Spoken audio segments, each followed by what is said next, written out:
I found out my roommate and friends have been mocking me behind my back for months in a secret group chat, but I'm pretending I don't know so I can quietly cut them all off and ghost them when I leave town.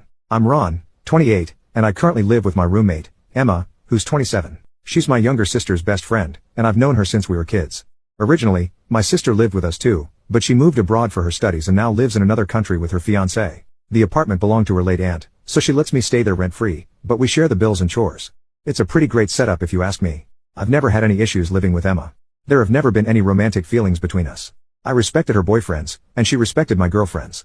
I see her as part of my family, almost like a sister. Well, 2 months ago while she was taking a shower I saw a notification on her phone with my name on it and I looked at it and it said, "I found the perfect girl for Ron's prank." I got curious and opened her phone since I know her passcode. There I saw how basically all our mutual friends, except a few I had from my army days and my childhood best friend who lives in another city, were all members of a group chat that started a month ago, and there they were all sharing memes and gifs, mocking me about my appearance, and basically I became equivalent of ugly to them. I couldn't understand why they were so mean, since I genuinely thought we had a good relationship and friendship. As I was scrolling all the way back, I found out that everything started after my roommate told one of her friends that she's so turned on that she's thinking of screwing the old and fat hobo who's sleeping on our rooftop sometimes. Her friend replied that I'm single too and she could F me. And my roommate answered that she's not that desperate yet, and they both share laughing emojis and stuff. Then they kept at it by posting puking emojis when they talked how they imagine I made love. Then other friends started getting into the joke and soon they created an entire group just so they can share humiliating posts about me. They even started using "I'd rather screw the hobo" as an inside joke, which I heard them say a few times but didn't know what it meant until now. I was standing there reading all these comments feeling numb and not knowing how to react.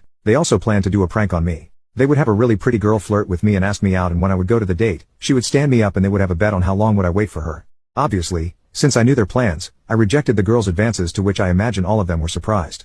Now, I'm not insecure about my appearance.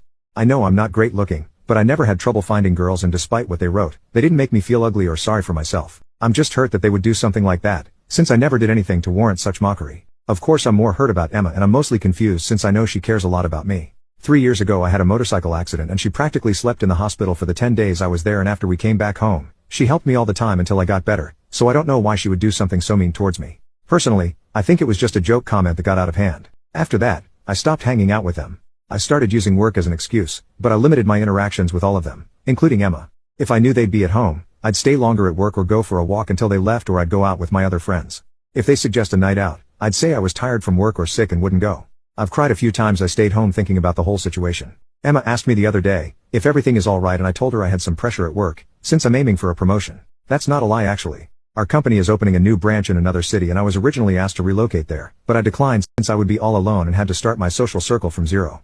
But after that, I talked with my boss and I agreed to relocate once the facilities are ready, which is January 2025 according to schedule. I haven't told anyone about this yet. The reason for this post is that about a week ago I once again looked at her phone to see if they keep the group chat. There I saw that they kept making fun of me, but some of them pointed out that I stopped interacting with them and wondered if I was alright or something happened to me. One even asked if there's a chance I know about them making fun of me, but they all dismissed that, saying they haven't said anything, and they even dared to say that even if I knew, it's all harmless anyways. Emma told them about my promotion and it convinced them that I'm just stressed about work, and then they continued mocking me with memes, this time about my job. I don't even know their motives at this point. I don't get it at all. I realize that there's no going back anymore, but I also realize that in the last 2 months, I haven't had any fun, so my plan now is to keep pretending I don't know anything, but start hanging out with them again, because since I won't see them anymore after 5 months I can at least have some fun. I used to like going out with them, so for the next few months, I can pretend they're still my friends. We actually do plan to go out all together to see a movie and then for some drinks. When time comes and I'm ready to leave, I'll leave without informing anyone, including Emma. Once I'm out and away I'll block them all besides Emma, since I care about her and want her to know that despite anything, I'm there for her, and if anyone tries to contact me or pretend they care about me leaving, I'll simply send Emma the screenshots of their chat, and I hope this will shut them up. Anyway, thanks if anyone read this. Edit. Wow, I didn't expect all the support and love. Thank you. I realize that it's a situation that most people wouldn't be in, so treasure your real friends. I want to clarify some things. As I mentioned in my post, I do have friends outside the group. I have my army brothers that we meet twice a month and message a lot, who I know have my back as I have theirs, and my best friend who lives in another city that will be very close to me after I leave. It's basically an hour driving. We talk daily and I think he'll be excited once he finds out I'm going to be so close to him. The people in the group chat are mostly our mutual friends since university or past jobs. Not all of them talk bad about me, but they're all members there, so I guess it's the same in a way. They usually hang out at our place where we watch movies, play board games, etc. I feel bad for losing them, but it doesn't compare in the thought of losing my best friend or my army brothers. About my sister. I didn't tell her because then she would tell Emma and then they'd all know, which is what I've been trying to avoid. If I wanted them to know, I'd tell them. I'm not afraid to tell them, because I'm desperate for their friendship. No, I don't want to tell them, because I don't want the drama. I want to avoid it. I work more now in my job to learn my new role, so the last thing I want is to deal with all that drama of fake apologies etc. I'd rather be just me pretending I don't know, than all of them pretending they're sorry. I understand why some people don't want me to hang out with them and just expose them and everything, but it wouldn't benefit me to do it. All I would gain is drama and awkward situations.